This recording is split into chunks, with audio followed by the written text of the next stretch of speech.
Hey guys, so today I'm going to be talking about my favourite YA books that don't really feature any romance in them. This is sort of much harder to do than I thought it would be. I basically scrolled through all of the YA books that I've ever read on Goodreads, and let me tell you, there aren't many. I want to put a little disclaimer here saying that some of these books do have a little bit of romance in them, but it's not the main part of the plot. It's either, you know, romance that happens with side characters, or I'm pretty sure these books don't have romance in them, but if they do, it was insignificant enough that I don't remember it ever occurring. So there's that. So this is not a 100% romance-free zone, but I did try really, really hard. So the first book that I want to bring up is the one that kind of inspired this video for me. It was one that I read recently, which is Radio Silence by Alice Oseman.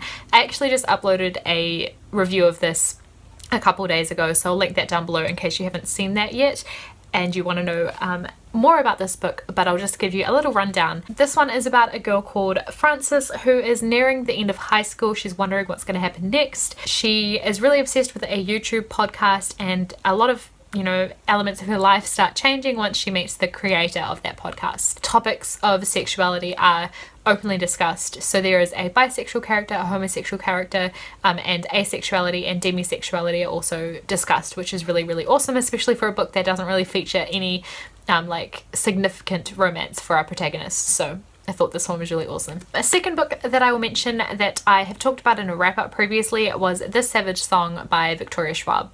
This one is a YA fantasy, which is awesome because it's nice to see a fantasy novel with no romance for a change. I found that this one was really unique and really fast-paced. I really, really enjoyed it. The kind of basic storyline is that this is a world where there are 3 different types of monsters that exist for different reasons. It's kind of a terrifying sort of world to live in, not somewhere I'd like to be.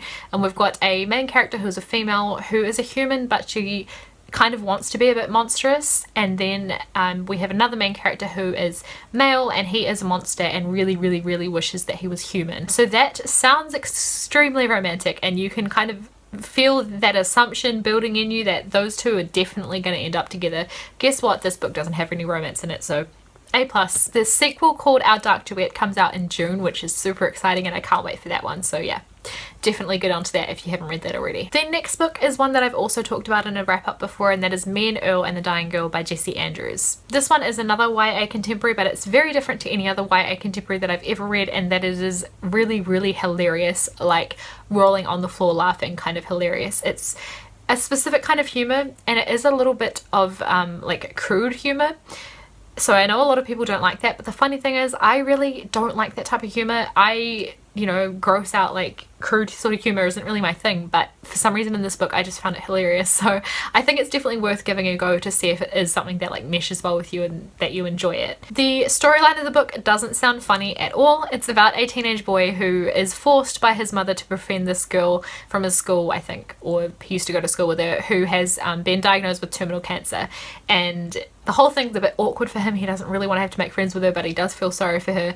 So as you can imagine, there are really sad elements to this story as well, but it was just really unique in that it was so funny. The writing style and everything of this book, the narration and all that, was really, really, really unique as well. I thought it was done really fantastically and just really interesting. I have seen the movie as well. I read the book first, then I watched the movie. Really didn't like the movie, so if you've seen the movie and didn't really like it, I would still give the book a chance because it has a very different tone. I think the movie had a much more like depressing, like sad sort of tone to it, whereas the book to me came across as a lot more lighthearted and like hopeful and like positive, which I really liked. And yeah, that's another one that you kind of would expect, even just by reading the synopsis, you would expect it to have a romance, but it really doesn't. And the final one that I will mention is an old favourite of mine, which is The Curious Incident of the Dog in the Nighttime by Mark Haddon.